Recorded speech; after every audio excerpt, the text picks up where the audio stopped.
postulate. Number 86. Which postulate of triangle congruence is present in the given triangles to the right? Tingnan yung mga triangles natin.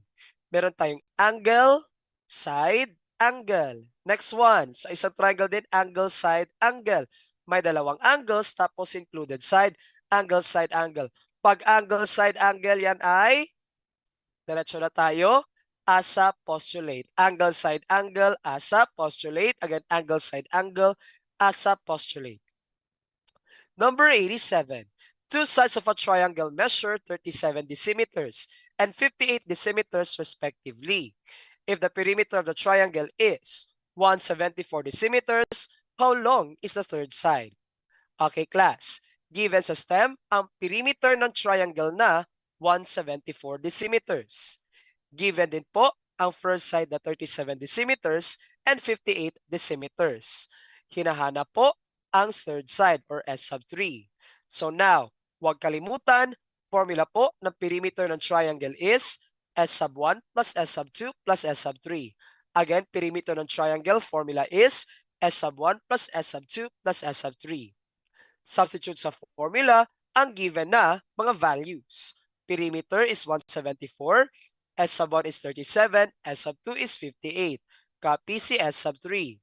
Diretso na tayo class, let's use our calculator. I-type 174 equals 37 plus 58 plus ang S sub 3 palitan po ng X. Type sa calculator, 174 equals 37 plus 58 plus X. Again, type 174 equals 37 plus 58 plus X. Kung na-type na class, click Shift, click Calc, and after that, click equal sign. When you click equal sign, isigaw ang sagot in 3, 2, 1, go! Answer is 79 decimeters. Again, answer po is option B, 79 decimeters. Number 88. For number 88 class, we have, class, laban pa ba kayo dyan? Laban lang tayo dyan, guys. Okay, dire-diretso na tayo class ha kasi again, okay, we are almost running out of time. Number 88, we have a triangular lot in front of a commercial building bounded by the sides of lengths 13 meters, 11 meters, and 9 meters is to be enclosed by a fence and planted with ornamental grass. What is the clue? Area of the lot. Class, given sa STEM yung tatlong sides ng ating triangle. So first side or A is 13 meters, second side or B is 11 meters, third side or C is 9 meters. Class, ang hinahanap po ay area ng lot. So class, pag ang hinahanap ay area tapos yung given ay 3 sides ng triangle, ang gagamitin po natin ay ang Heron's formula. Again ha, kapag may 3 sides po yung triangle, tapos po, ang hinahanap is area given the 3 sides, we need to use the Heron's formula. So class, first, find po natin yung semi-perimeter ng ating triangle. Formula po for the semi-perimeter is A plus B plus C all over 2. Again, formula for semi-perimeter is A plus B plus C all over 2. Substitute sa formula ang 3 sides. Ang A is 13, B is 11, C is 9. So class, we are left with 13 plus 11 plus 9 all over 2. Okay, type po sa calculator, 13 plus 11 plus 9 all over 2. Again, type sa calculator, 13 plus 11 plus 9 all over 2. Again, type 13 plus 11 plus 9 all over 2. Kung na-type na class, click equal sign. When you click equal sign class, ang lalabas po is 33 over 2 or in decimal form, that's 16.5. Kaya class, ang gagamitin natin na value ng semi-perimeter is 16.5. Now, nahanap na po ang semi-perimeter, pwede na po natin gamitin ang Heron's formula.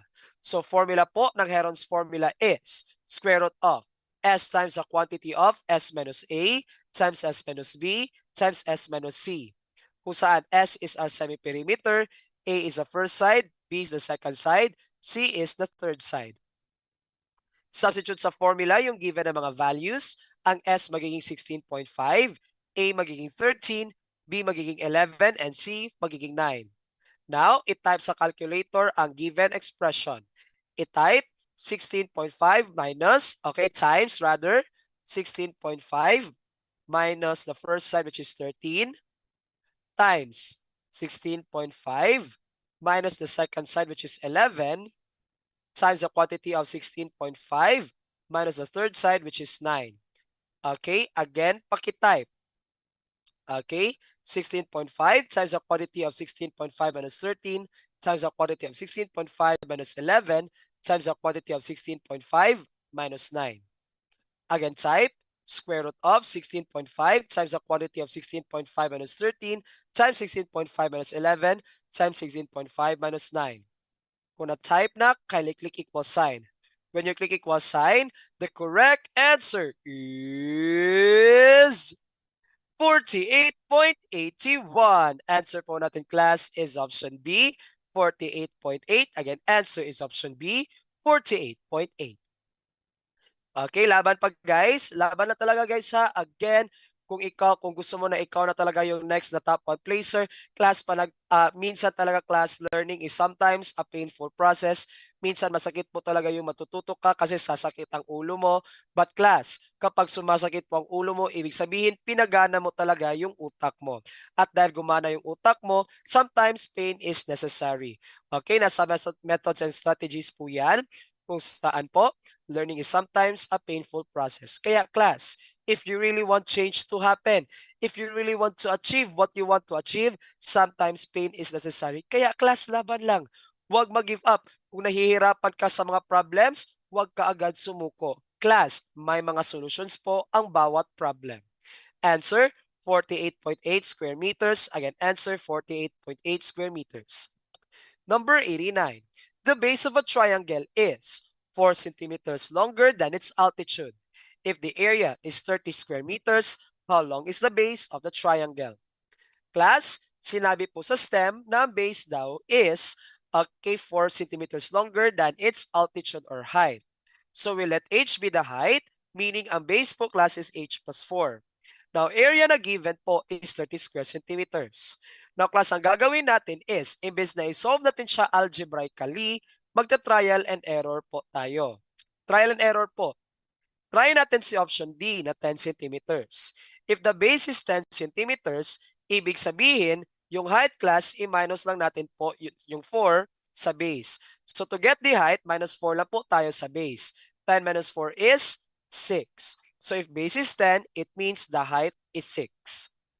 Okay? Bakit po 6, sir? Kasi class, yung 10 daw, dapat 4 centimeters longer daw siya kaysa sa height. So if base is 10, the height should be 6.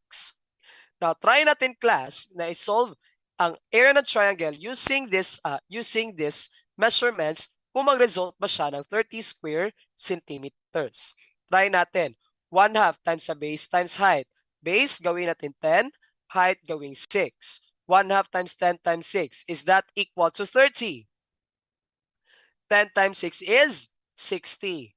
1/2 times 60, that is equal to 30. Nag-result ba siya ng 30, class?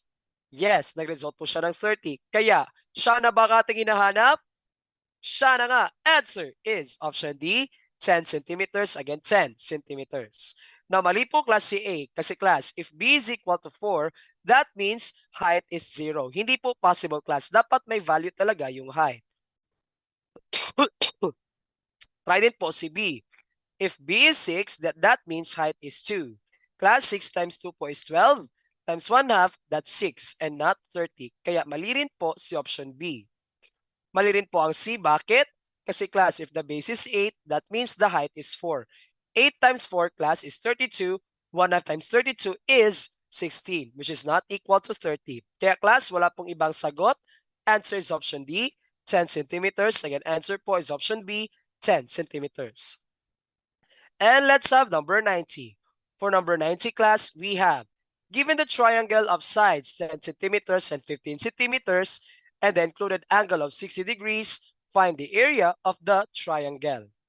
Class, given sa STEM ang first side 10 centimeters, second side is 15 centimeters.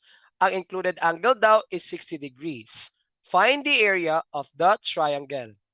Now class, pag ang hinahanap ay area ng triangle, tapos ang given po ay two sides tapos included angle, meaning SAS yung case. Pag SAS ang case tapos hinahanap area ng triangle, ang formula po na gagamitin ay 1 half AB sine theta. Again, ang formula po na gagamitin is 1 half AB sine theta. Substitute sa formula ang given na mga values, we will get 1 half times 10 times 15 sine of 60 squared. 60 degrees rather. Sorry po. Again, 1 half times 10 times 15 sine of 60 degrees.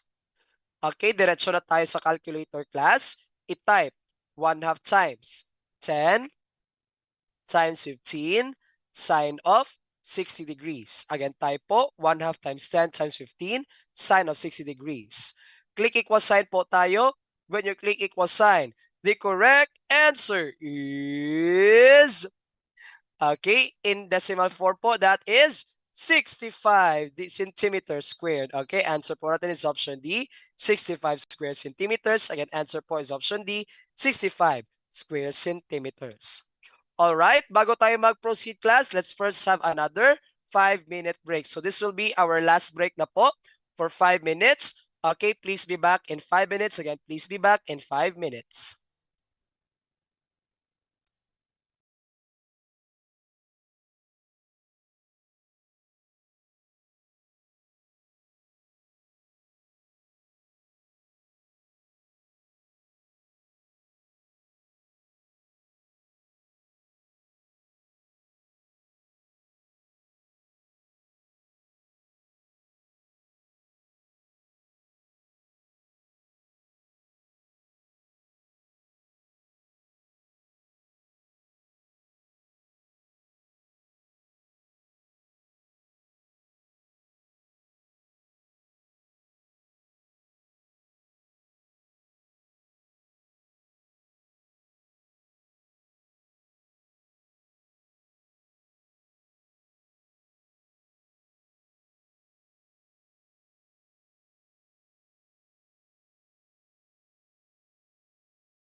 Mic check.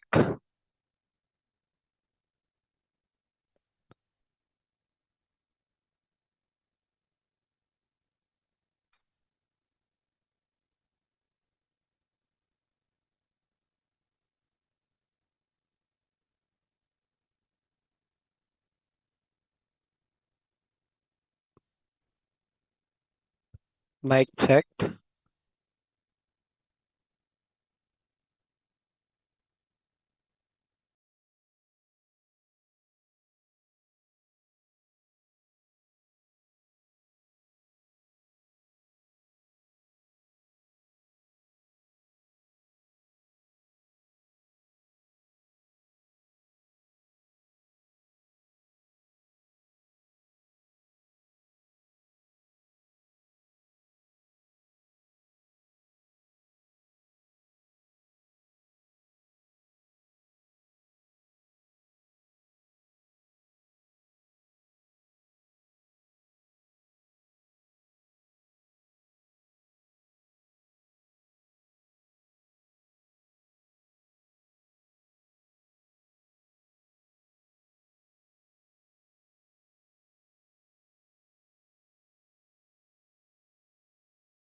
All right, sige guys. Okay, it's already 5 minutes is up na po. Again, 5 minutes is up. So please go back to your stations na po at the count of 10, 9, 8, 7, 6, 5, 4, 3, 2, and 1. Sige po, stretching muna tayo. Put your hands up in the air and shake, shake, shake it. 1, 2, 3, 4, 5, 6, 7, 8, 8, 7, 6, 5, 4, 3, 2, and 1. Stretch ang kata 1 in 1, 2, 3, 4, 5, 6, 7, 8, 8, 7, 6, 5, 4, 3, 2, and 1. I-massage ang pretty face in 1, 2, 3, 4, 5, 6, 7, 8, 8, 7, 6, 5, 4, 3, 2, and 1. I-massage ang ulo, gisingin ang brain cells in 1, 2, 3, 4, 5, 6, 7, 8, 8, 7, 6, 5, 4, 3, 2, and 1. Okay? Lahat ng papasa sa board exam, paki-comment down below. Comment down below. By God's grace, inshallah. Okay? So class, para matuloy po ang dinideclare natin na by God's grace, inshallah, papasa sa board exam, let's continue with our last 30 items. Let's have number 91. For number 91, we have what is a perimeter of 45, 45, 90 triangle with a hypotenuse of 9 centimeters. So class, let's try to visualize our item.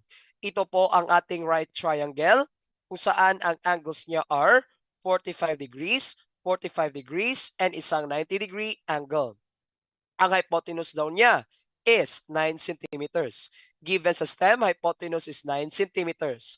Para mahanap po yung perimeter ng triangle, kailangan po nating hanapin yung legs ng mga triangle natin. Okay? So class, since meron siyang two equal angles, ibig sabihin the opposite sides of these two angles are also equal. Class, may dalawa siyang equal na angles kasi dalawang 45 degrees. Kaya po as a result, the legs will also be equal. Okay? So we let A be the legs of our triangle. Now, to solve for the legs of our triangle, let's use the Pythagorean theorem. Formula po ng Pythagorean theorem is A squared plus B squared equals C squared. Again, formula po ng Pythagorean triangle is A squared plus B squared equals C squared. Now, class, take note na yung side A equal siya sa side B kasi nga equal siya sa side B kasi nga may dalawang equal na angles. Kaya po yung B squared gawin po natin siyang A squared since equal lang naman po sila the sides. So class, we have here A squared plus A squared. Ang C squared naman class magiging 9 squared po yan. Simplify natin class. Ang A squared plus A squared po magiging 2A squared. Ang 9 squared naman magiging 81. So class, we are left with 2A squared equals 81. Ang 2A squared galing po siya sa A squared plus A squared. Ang 81 galing sa 9 raised to 2. So class, we have here 2A squared equals 81. Divide natin both sides of the equation by 2. So class, A squared here is 81 over 2. Now, hanapin po natin ang square root ng both sides of our equation. So now, hanapin po, i-type sa calculator class ang square root of 81 over 2. Again, paki-type sa calculator ang square root of 81 over 2.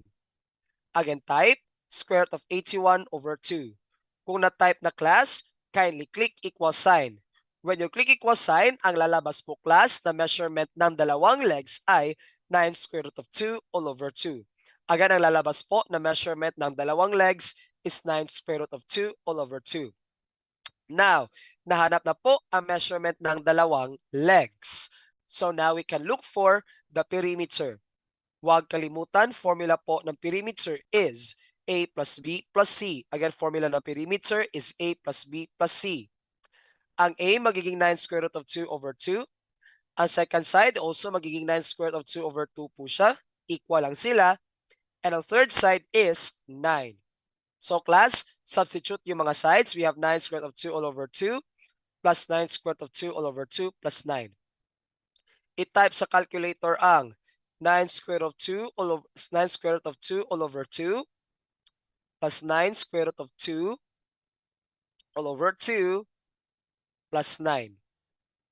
Again, type sa calculator 9 square root of 2 all over 2 plus 9 square root of 2 all over 2 plus 9.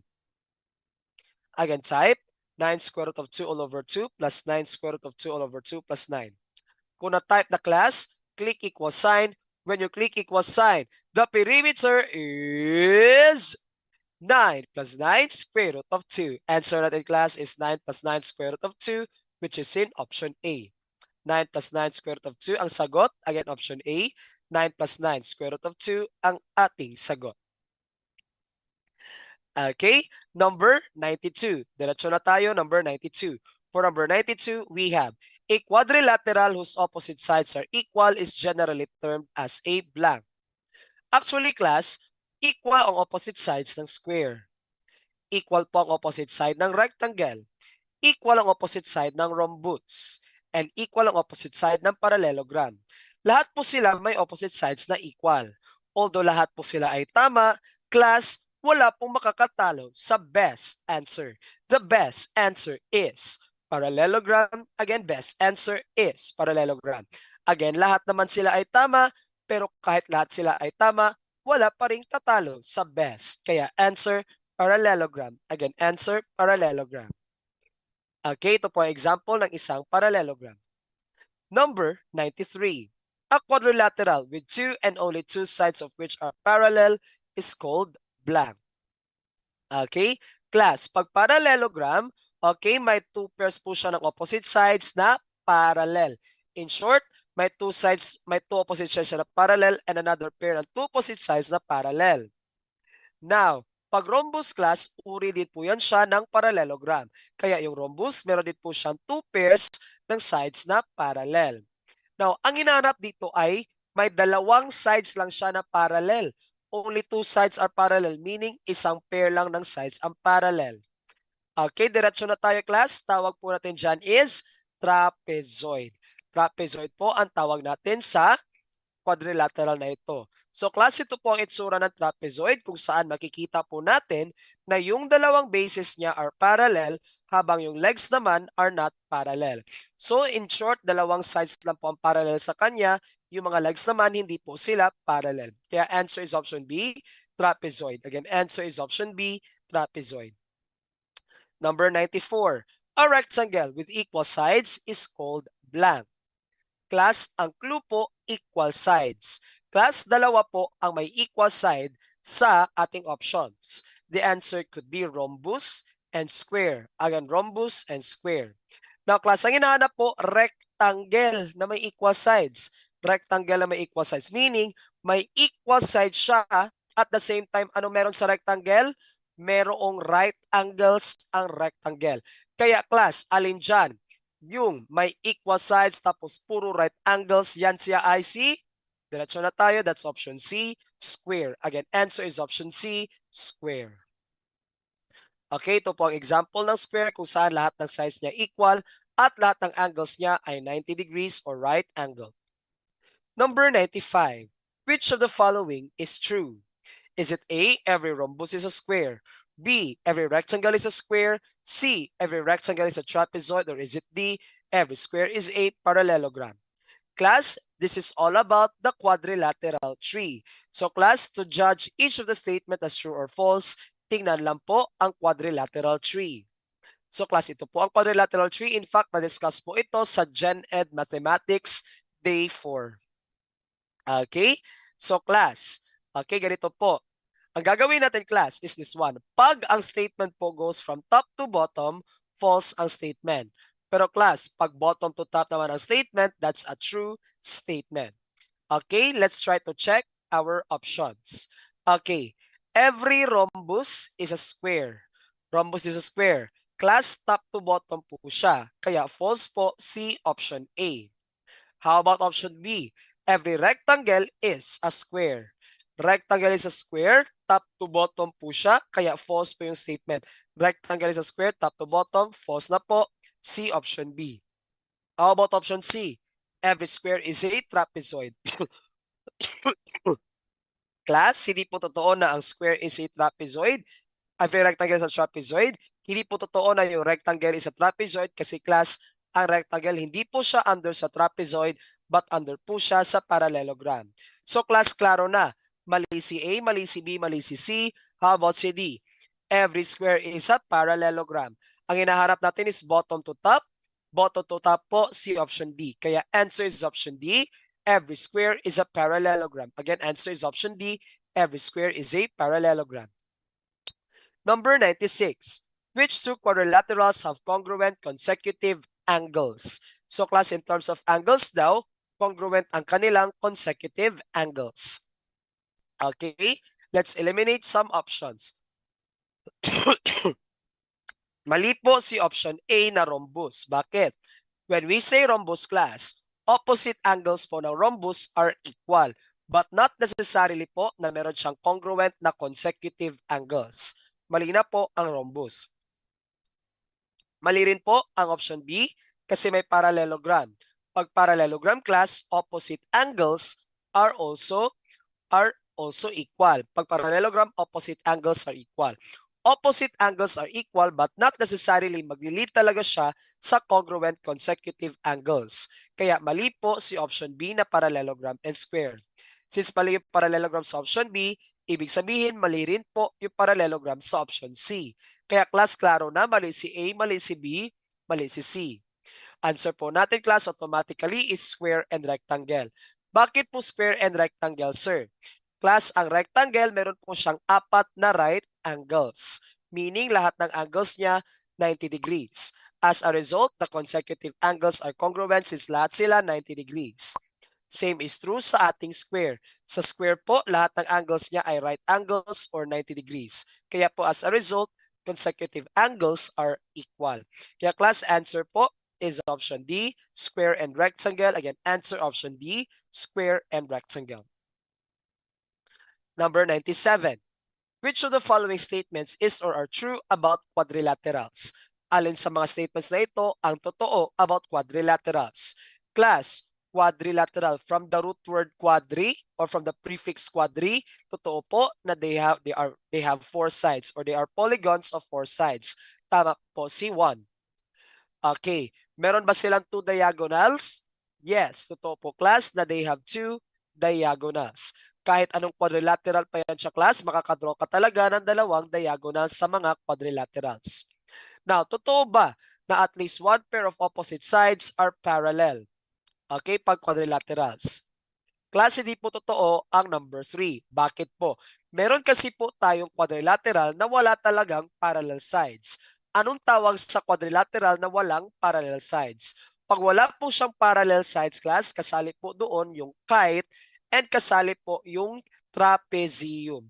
So ang trapezium at saka kite, wala po silang parallel na mga sides. Kaya po, alin lang ang totoo? That's 1 and 2. Answer is option A, 1 and 2. Again, answer po is option A, 1 and 2. Hindi po totoo si 3 kasi bakit po? Okay, meron po tayong mga quadrilaterals na walang parallel sides and those are kite and trapezium. Number 98. For number 98, we have this one. One of the angles of a parallelogram is 127.5 degrees. What are the measurements of the remaining sides of the parallelogram? So ganito class, may isang parallelogram daw tayo kung saan isa sa mga angles niya ay 127.5 degrees. So let's say for example, ang name ng parallelogram ay parallelogram AB, C, and D. Now class, na-mention po natin ito sa Gen Ed Mathematics Day 4. Now class, pag parallelogram po, in terms of angles, opposite angles po are equal pag parallelogram. Opposite angles are equal pag parallelogram. Ibig sabihin class, si angle A at saka yung opposite niya na si angle C, equal sila. Si angle B naman at yung opposite niya na si angle D ay equal. So again, si angle A equal kay angle C, si angle B equal kay angle D. So class, kung si angle A is 127.5 degrees, ibig sabihin yung opposite niya na si angle C ay 127.5 degrees din. Now, hanapin natin ang measurement ng angles B and D. Hanapin ang measurement ni angle B and angle D. Now, always remember class na ang sum of interior angles ng quadrilateral ay 360 degrees. Again, sum of interior angles po ng quadrilaterals ay 360 degrees. Ibig sabihin, pag i-add natin si angle A, B, C, and D, the sum should be 360 degrees. Again, the sum should be 360 degrees. Substitute natin sa formula. Okay, so class, since A and C are equal, si C ginawa muna natin siyang A. And since B and D are equal, si D ginawa muna natin siyang B. So class, we now have A plus B plus A plus B equals 360 degrees. Substitute sa formula ang given measurement. We will get 127.5 degrees plus B plus 127.5 degrees plus B equals 360 degrees. Solving for angle B at the same time angle D, type natin sa calculator class ang ating equation. Paki-type 127.5 plus ang B, palitan po ng X, plus 127.5 plus B. Ang B, palitan ulit ng X, copy C equal, and okay, copy 360. Again, type class 127.5 plus X plus 127.5 plus X equals 360 degrees. Again, type 127.5 plus X plus 127.5 plus X equals 360 degrees. Kung na-type na po, anong next natin gagawin? Click Shift, click Calc, and after that, click equal sign. When you click equal sign, the measure of angle B and angle D is 52.5 degrees. Ibig sabihin, class, measurement of angle B is 52.5 degrees. And yun din po ang measurement ng kanyang opposite angle na 52 na si angle D. Yun din ang measurement ng kanyang opposite na si angle D. Kaya answer po, okay, measurement po ni angle B and angle D is 52.5 degrees. Answer natin class, 127.5 degrees, 52.5 degrees, 127.5 degrees, and 52.5 degrees. Diretso na tayo. Answer is option C. Again, answer po is option C. Number 99. The area of a rhombus is 132 square meters. If the shorter diagonal is 12 meters, find the longer diagonal in meters. Given po sa STEM yung area na 132 meters. Given po yung shorter diagonal or D sub 2 na 12 meters. Ang hinahanap, longer diagonal or D sub 1.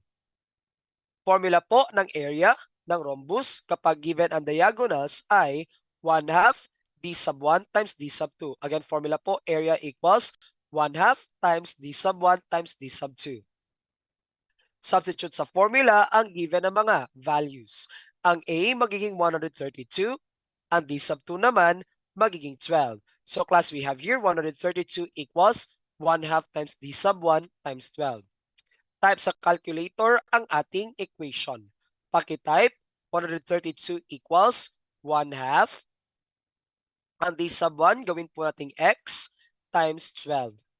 Type sa calculator, 132 equals 1/2 X times 12. Again, type 132 equals 1/2 X times 12. Kung na-type na po, click Shift, click Calc, and after that, click equal sign. When you click equal sign, the correct answer is 22. Answer natin class is option B, 22. Again, answer is option B, 22. Number 100.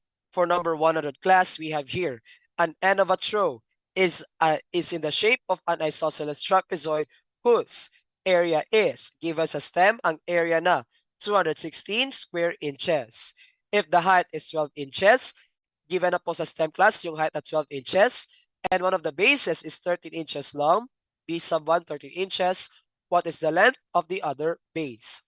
So class, again, given sa STEM, area 216, height is 12, B sub 1, 13, B sub 2, hindi pa natin alam.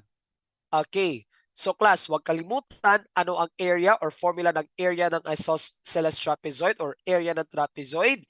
Formula po class is A equals 1/2 times B sub 1 plus B sub 2 times height. Again, formula, area equals 1/2 times B sub 1 plus B sub 2 times the quantity, okay, times height. Okay, substitute sa formula ang given na mga values. Ang A magiging 216. Ang B sub 1 magiging 13. Ang H magiging 12. Hinahanap B sub 2. So class, to solve, i-type sa calculator ang equation. 216 equals 1/2 times 13 plus. Ang b sub 2 magiging x po yan. 13 plus x times 12. Type sa calculator, 216 equals 1/2 times 13 plus x times 12. Again, 216 equals 1/2 times 13 plus x times 12. Una type na po, click shift, click calc, and then click equal sign. When you click equal sign, the correct answer is 23. Answer natin class is option A, 23 inches. Again, answer is option A, 23 inches.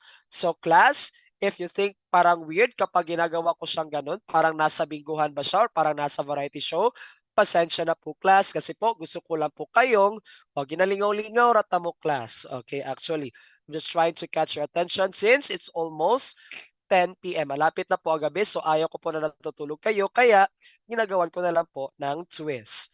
Okay, so kung hindi nyo po na-appreciate yung ginagawa ko, then it's not my problem anymore. Kayo po ang may problema kung hindi nyo po na-appreciate ang ginagawa ko. Okay? So laban lang guys, laban lang. Okay? Ginagawa ko lang po yung challenge twist para po kahit pa paano malingaw po mo guys. Number 101. What is the measure of each side of a square whose perimeter is 108 inches? Okay class, given po sa STEM, yung perimeter na 108 inches. Ilan daw yung measurement ng bawat side ng isang square? Class, huwag kalilimutan, formula ng perimeter ng square class is 4s. Again, formula po ng perimeter ng square is 4s. Okay. Given po yung perimeter ng 108, kaya class, substitute siya sa formula, we get 108 equals 4s. Again, 108 equals 4s. Divide natin both sides of the equation by 4. Dividing both sides of the equation by 4, the correct answer is 27 inches. Answer po, letrang D, 27 inches. Again, answer option D, 27 inches. Number 102. For number 102, we have the diagonals of a kite are 12 centimeters and 16 centimeters respectively. What is the area of the kite? Class, give us a stem. Yung first diagonal na 12 centimeters and second diagonal po na 16 centimeters. Okay, hinahanap po is area ng ating kite. So class, to find the area of the kite, given the diagonals, formula po is 1/2 times d sub 1 times d sub 2.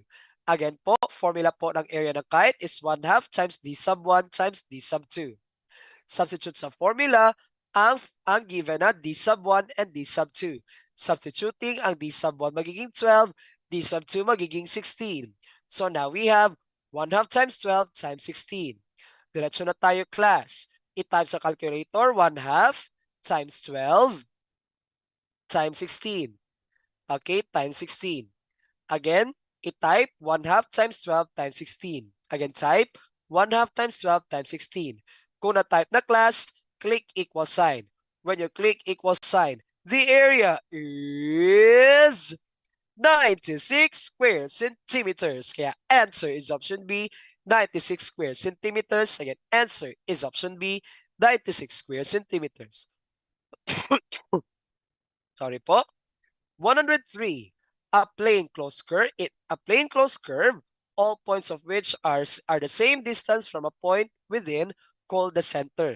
Class, kahit anong point daw, kahit ano pa daw yung point ng plane figure na ito, same pa rin po yung distance niya from its center. Anong tawag dito? Mali po class pag arc. Kasi when we say arc, ito po yung portion ng circle kung saan meron siyang dalawang endpoints na nag-lie mismo sa circle, and all the points in between these two endpoints, they also lie on the circle.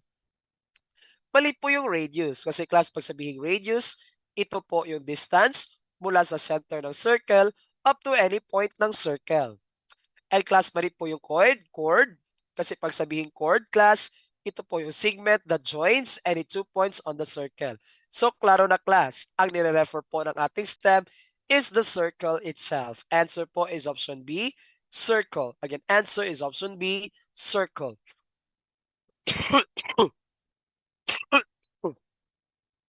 Sorry po. Number 104. For number 104 po, we have all circles having same center but with unequal radii are called blank. Ano daw ang tawag sa dalawang circles or mga circles na mayroong parehas na center point pero hindi equal ang radius? O, mali po yung encircle kasi pag encircle, ibig sabihin bilugan. Bilugan ang letra. Encircle. Mali po pag tangent circle. Kasi class, when we say tangent circle, ibig sabihin two circles have intersected at exactly 1 point. May dalawang circle tayo na nag-intersect exactly 1 point. So class, pag same center na flash na po, option D, concentric circles. Again, concentric circle. Centric meaning center, may same center po ang dalawang circles. So again, basta tangent circles, two circles that intersect at exactly 1 point. 105. A line segment joining 2 points on a circle is called blank. Mali po pag arc kasi again, pag sabihing arc, ito po yung portion ng circle kung saan may dalawang endpoints siya that lie on the circle. And again, yung mga points in between the two endpoints also lie on the circle. Mali po pag tangent kasi class, pag sabihing tangent, siya po ay nag-intersect sa circle at exactly 1 point on the circle. And class, by the way, i-mention ko na, pag tangent po class, siya po ay perpendicular sa ating radius. So yan, ang tangent line po, siya ay perpendicular sa ating radius. Okay, pag sabihing sector, hindi rin siya yung sagot kasi po ito yung, when we say sector po, ito po siya ay bounded by 2 radii or dalawang radius and an included arc. So example po ng sector class is yung pizza. Okay, pizza po, example po yan ng sector ng circle bounded by 2 radii and an included arc. Pizza, example ng sector. So class, klaro na po. Pag segment siya po that joins 2 points on the circle, tawag natin dyan is option D, chord. Again, option D, chord. What if line po siya na nag-intersect sa circle at 2 points? Kung line naman siya class, hindi line segment, ang isagot po natin ay secant. Again ha, pag line po siya, hindi line segment na nag-intersect at nag-intersect sa circle on 2 points, secant po. Pero pag line segment lang, chord. Number 106. Lines TA and TB are tangent to circle O. Okay, at points A and B respectively. If the length of segment TA is 10 centimeters, how long is segment TB? So say for example, class, meron tayong circle. Ito po si point T. Okay, ito po yung line segment TA, line segment TB. And sila po class ay tangent sa circle. Okay, kung si TA class is 10 centimeters, ilan naman si segment TB? So class, meron silang same endpoint and parehas silang tangent ng circle. Pag ang dalawang tangent ay may same sila na endpoint or common endpoint, ang dalawang tangents po na ito ay equal. Kaya answer, if segment TA is 10 centimeters, answer is option B. Segment TB is also 10 centimeters. Pag ang dalawang tangents ay may common endpoint, ibig sabihin the two tangents are equal. So if segment TA is 10 centimeters, segment TB is also 10 centimeters. Answer option B, 10 centimeters, again 10 centimeters.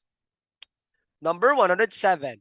In a circle, the radius drawn to the point of tangent C is blank to the tangent line. Class, na-mention ko na kanina na ang tangent line ay perpendicular sa radius.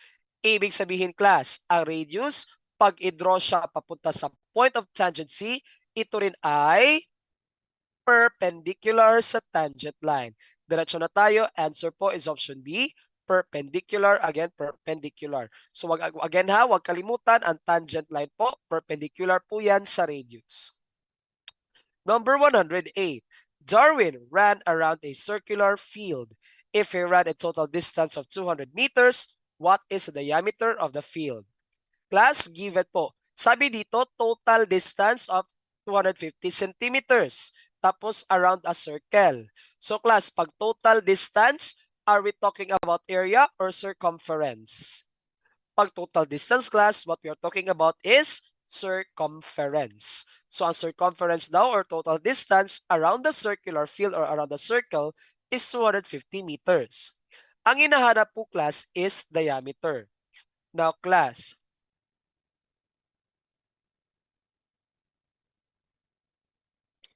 given sa 102. Wait lang guys, may nag-comment kasi class.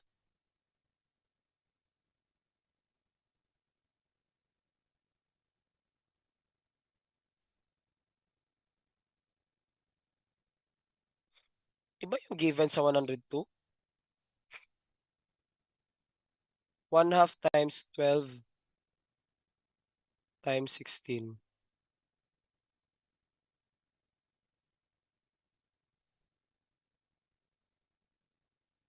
6.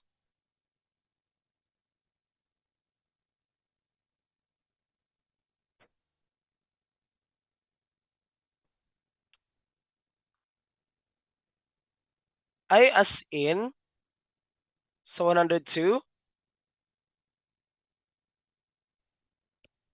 So kibali, o ano yung question sa 101, yun yung question sa 102, tama ba?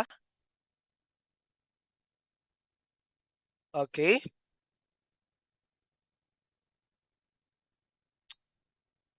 Mali ang sa handouts. Same?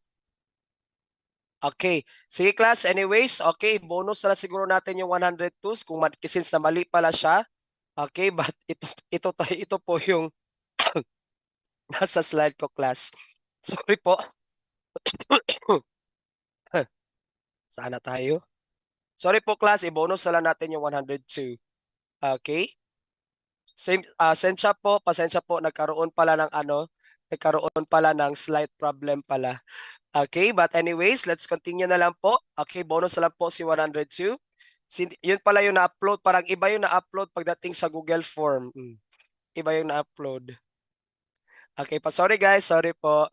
Okay, so class, okay, again ha, given po yung circumference at 250, diameter po ang hinahanap. Huwag kalimutan, ano ang formula? Sorry po. Ano ang formula po ng circumference pag yung given is diameter? Formula po natin ay C is equal to pi d. Again, answer po, ang formula po natin C equals pi d. Substitute sa formula class ang 250, the circumference. So now we have here 250 equals pi d. Again, 250 equals pi d.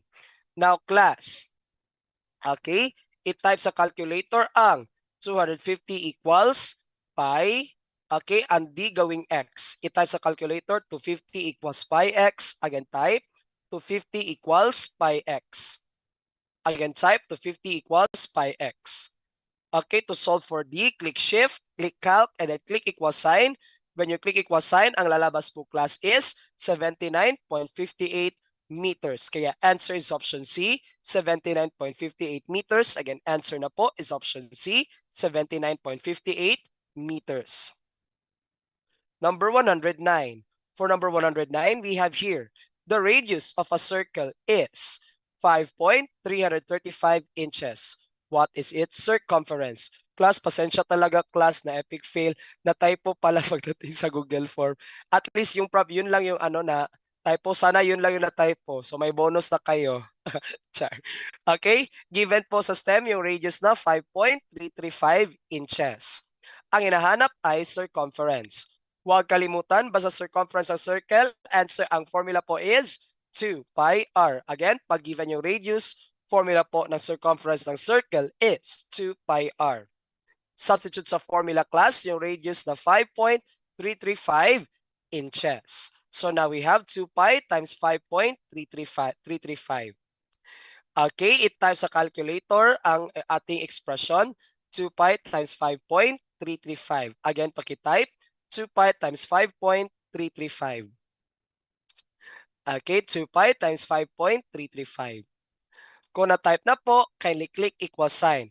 When you click equal sign, ang circumference ng circle is, okay, in decimal form, that is 33.52 inches. Again, answer po is option B, 33.52 inches. Again, answer is option B, 33.52 inches. Number 110. For number 110, we have, what is the radius of the circle of area 4 pi? Ano raw ang radius ng circle pag may area siya na 4 pi? Given sa STEM yung area na 4 pi, ang hinahanap, radius. Huwag kalimutan, formula po ng area is pi r squared. Again, formula ng area, pi r squared. Now, substitute sa formula ang given na area which is 4 pi. So now we have here 4 pi equals pi r squared. Again, formula po. Again po, substitute. 4 pi equals pi r squared. Divide both sides of the equation by pi. So therefore, class, dividing both sides of the equation by pi, ang matitira na lang po is 4 equals r squared. Ang matitira, 4 equals r squared. Hanapin po ang square root ng both sides of the equation. Hanapin ang square root. And the radius is 2. Answer is option A, 2. Again, answer is option A, 2. Alright, last 10 items na lang guys. Malapit na tayo matapos. Okay, excited na ba kayong matulog? Okay, anyways, say class, para matapos na po tayo, let's continue na po. Number 111. For number 111, we have, a circle has a given radius na 10 centimeters. If a chord of a circle is 6 centimeters from the center, how long is the chord? So class, ito po yung circle natin. Meron daw siyang radius na 10 centimeters. Ibig sabihin, pa mag-draw ka daw ng napakaraming radius dyan, lahat ng radius na dyan ay 10 centimeters.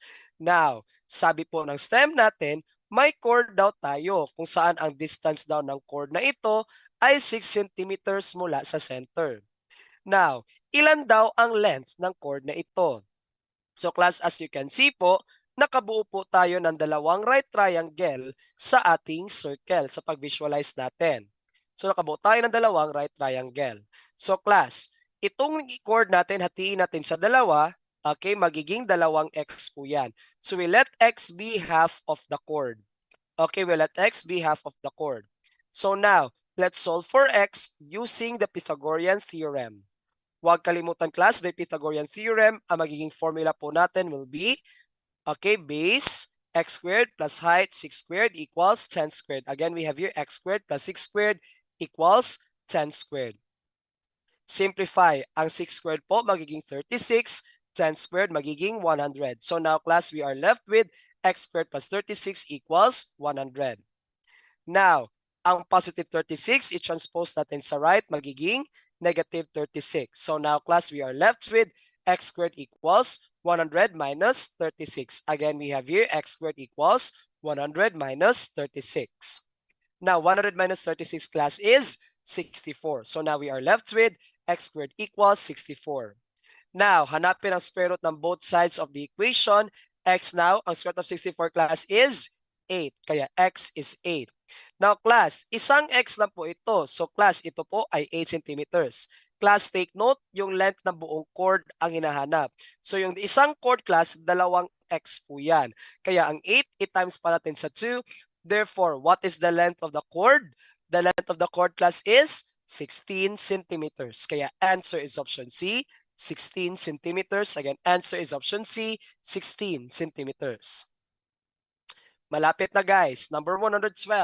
For number 112, we have, given a circle with diameter AB and chords AC and BD that intersect at E, if the measure of arc AD is 85 degrees and the measure of arc BC is 70 degrees, what is the measure of angle AEB? So ganito class, let's visualize our item. Meron tayong circle. Ang circle na ito, meron siyang diameter, ay naunsan ako. Diameter na AB. Now, meron siyang chord na AC and may chord siya na BD. And si chord AC at chord BD, nag-intersect sila sa point E. So ito si point E, nag-intersect sila kay point E. Now, the measure of arc AD, ito po yung arc AD, is 85 degrees. And BC naman, the measure of arc BC, ito po siya, is 70 degrees. Ilan daw ang measurement ni angle AEB? Again, ilan daw ang measurement ni angle AEB? Ito. Yan. Okay. Now, since arc AD is 85 degrees, ito po si arc AD. Okay, ang gagawin natin, class, hanapin natin yung measurement ni angle ABD. Again, hanapin natin ang measurement ni angle ABD. Okay, which in turn is equal to angle ABE. Okay, so to find the measurement, class, ang 85 degrees po na measurement ni arc AD, i-divide natin sa 2. Yan ang magiging measurement ni angle ABD or angle ABE. So class, 85 degrees divided by 2, that's equal to 42.5 degrees. Again, that's 42.5 degrees. Now, same din ang gagawin natin kay arc BC. So class, para mahanap po si angle BAC, okay, or which in turn magiging equal din siya kay angle BAE, okay, i-divide natin si 70 by 2. So si BAC, class, okay, to find angle BAC or angle BAE, itong 70 degrees po na measurement ni arc BC, divide natin siya by 2.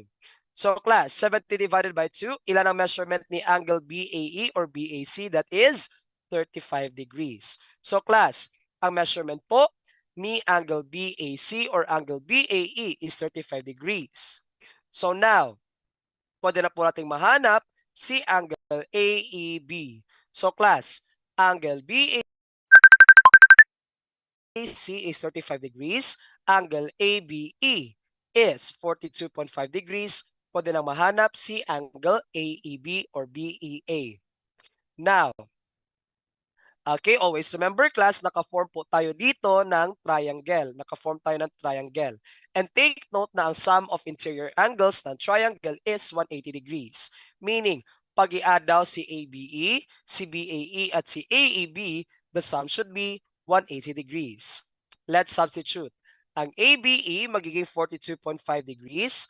Ang BAE magiging 35 degrees. Hinahanap angle AEB, equal daw yung sum sa 180 degrees. So class, i-type sa calculator ang equation. Paki-type 42.5 plus 35. Okay, plus ang AEB, maggawin po natin yan siyang x equals 180 degrees. Type 42.5 plus 35 plus x equals 180. Again, 42.5 plus 35 plus x equals 180. Kung na-type na po, class, anong gagawin natin? Click shift, click calc, and after that, click equal sign. When you click equal sign, ano ang measurement ni angle AEB? In 3, 2, 1, answer natin is 102.5 degrees. Answer po is option B, 102.5 degrees. Again, answer is option B, 102.5 degrees. Number 113. What is the study of figures of clue 3 dimensions? Pag 3 dimensions na po, class, ito na po ay under sa solid geometry. Again ha, pag 3 dimensions po, solid geometry.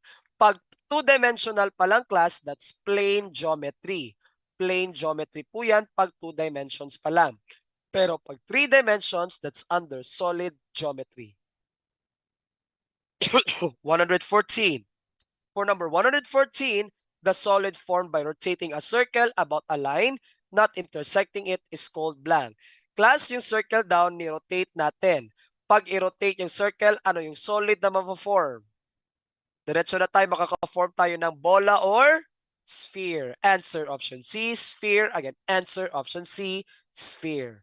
Rotating a circle, class, nag-specify siya na yung circle ang i-rotate. So pag ang circle i-rotate, makakabuo po yan ng sphere. Pag parabola, siguro makakabuo ka ng paraboloid. Number 115. The rectangular solid where height, length, and width are equal is called blank. Class, pag equal ang length, width, and height, anong tawag dyan? Answer natin ay cube. Answer option C, cube. Again, answer option C, cube. Pag equal ang length, width, and height. 116. How many gallons of paint is or are needed to cover a room that is 4 meters long, 3 meters wide, and 2.5 meters high? If a gallon of paint covers about 40 square meters. Class, given sa STEM yung length na 4 meters kasi po long. Given po yung width na 3 meters because of wide. Width po yan. And 2.5 meters high from the word itself high. Ito po yung height na 10. Class, tingnan ang clue. Ang clue po, square meters. Basta square meter class, are we talking about surface area or volume? Basta square meters, ang hinahanap pa lang dyan ay surface area po. So class, ang hahanapin muna natin dito is surface area po ng ating room o rectangular prism. Huwag kalimutan, total surface area po na formula ng prism ay 2 times length times width plus 2 times width times height plus 2 times length times height. Again, formula, 2 times length times width plus 2 times width times height plus 2 times length times height. Substitute sa formula yung given. Ang 2 times length times width magiging 2 times 4 times 3. Ang 2 times width times height naman magiging 2 times 3 times 2.5. 2 times length times height naman magiging 2 times 4 times 2.5. Okay? 2 times 4 times, para mas madali po class, i-type na lang diretso sa calculator ang ating expression. Paki-type 2 times 4 times 3 plus 2 times 3 times 2.5. Okay? Plus 2 times 4 times 2.5. Again, type 2 times 4 times 3 plus 2 times 3 times 2.5 plus 2 times 4 times 2.5. Again, type 2 times 4 times 3 plus 2 times 3 times 2.5 plus 2 times 4 times 2.5. Kung na-type na po, click equal sign. When you click equal sign, the surface area is 59 po. 59 po ang surface area. 59 square meters. Pero class, ang tanong po, how many gallons of paint is needed? If 1 gallon covers about 40 meters. Ang total surface area ng room is 59 square meters. Pero ang kaya lang pong i-cover ng 1 gallon ay 40 square meters. Ilang gallons ang kailangan natin? Ang gagawin lang po natin class, itong surface area na 59, i-divide po natin siya sa 40. Kaya class, 59 divided by 40. The correct answer is 1.475. Kaya answer class, okay, option A, 1.475. Again, option A, 1.475. Para saan po ito na-review? Hala sir, murag hindi ka yata FTRC yan sir na nag-ask dito kung para saan ito na-review. Hindi ka FTRC yan sir, baka taga-RCBC ka sir. Umalis ka dyan sir kung hindi ka FTRC yan. Anyways, add-on session po ito sa major shift sir. Okay, under po sa plane and solid geometry at trigonometry. Pero bakit ka talaga nag-ask sir? Okay, ang ginasendan lang ko ng link ko nito, no? Ano lang good, mga FTRCians lang go dapat. Okay? Wala, hindi ka talaga FTRC yan, sir, kasi CSC yung sinabi mo. Okay. 117. Okay, diretso na tayo kasi malapit na pong matapos. Wala, baka may nag-send dyan ng ibang ano ha, mga lika. Uy, wag mo mag-send ng ibang link. Bantay lang mo, mga traidor mo ha.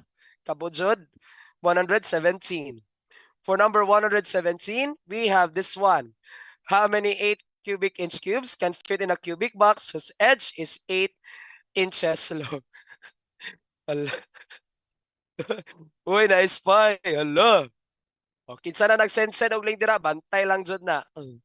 How many 8 cubic inch cubes can fit in a cubic box whose edge is 8 inches long? Class, ang clue po natin is cubic inch. Cubic inch. Class, are we talking about surface area or volume? Pag cubic inch, is it surface area or volume? Class, we are talking about volume. Volume po ang hinahanap dito. Gagawin natin class first is identify natin yung given. Given po sa stem, yung edge na 8 inches long. Again, given sa stem, yung edge na 8 inches long. Now, first hanapin natin yung volume ng ating cube. So class, formula po ng volume ng cube is E cube. Again, formula po ng volume ng cube is E cube. Substitute sa formula ang given na 8 inches. Kaya po ang E cube magiging 8 cube. And class, 8 cube po, that is, okay, 512. Kaya po the volume of cube is 512. Ang tanong po class, ilang 8 cubic inch cubes ang mag-fit sa ating cubic box na may volume na 512 cubic inches? Gagawin natin class, yung 512, i-divide natin siya by 8. Kaya class, 512 divided by 8 is 64. Answer po is option C, 64. Again, answer option C, 64, 64. Okay, diretso na tayo klase kasi po kulang na po tayo ng time at malapit na rin po tayo matapos. Let's have 118. O, bantay lang na mga nag-send og link dira aha. Again na para sa FTRC yan, Slanik, kamudjod ba? Okay. Number 118.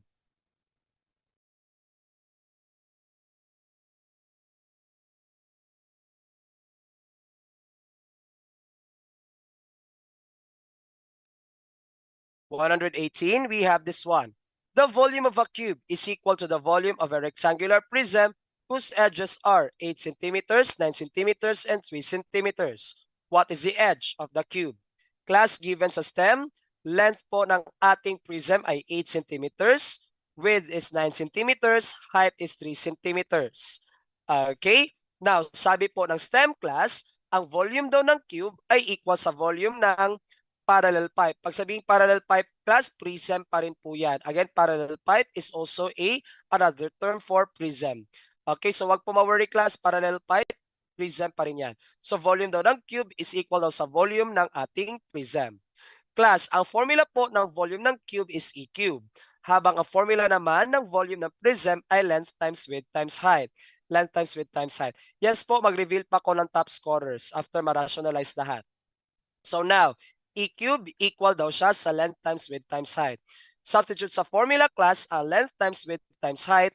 So class, length times width times height magiging 8 times 9 times 3. So class, we now have E cube equals 8 times 9 times 3. 8 times 9 times 3 po, that's equal to 216. And hanapin po ang cube root ng dalawang side ng ating equation. The cube root of 216 is 6. Answer is option B, 6. Again, answer is option B, 6. Ibig sabihin, ang edge po ng ating cube ay 6 centimeters. Again, 6 centimeters. Malapit na po, 119. For number 119, we have this one. The radius of a great circle of a sphere is 9. Find the volume in cubic units of the sphere. Okay, so Denver daw ang highest. Okay, radius po is 9. Class, okay, pag volume po ng sphere, formula po is 4/3 pi r cube. Again, formula po, 4/3 pi r cube. Substitute sa formula ang radius na 9, kaya class, we now have 4/3 pi 9 cube. Again, we now have 4/3 pi 9 cube. Diretso na tayo class, i-type sa calculator ang 4/3 pi 9 cube. Again, i-type ang 4/3 pi 9 cube. Kung na-type na po, click equal sign. Sorry po. When you click equal sign, ang lalabas is, okay, that's 972 pi or 3,054 cubic inches, cubic centimeters, cubic units. Answer po, 3,054 cubic units. Again, 3,054 cubic units. Wait lang guys ha.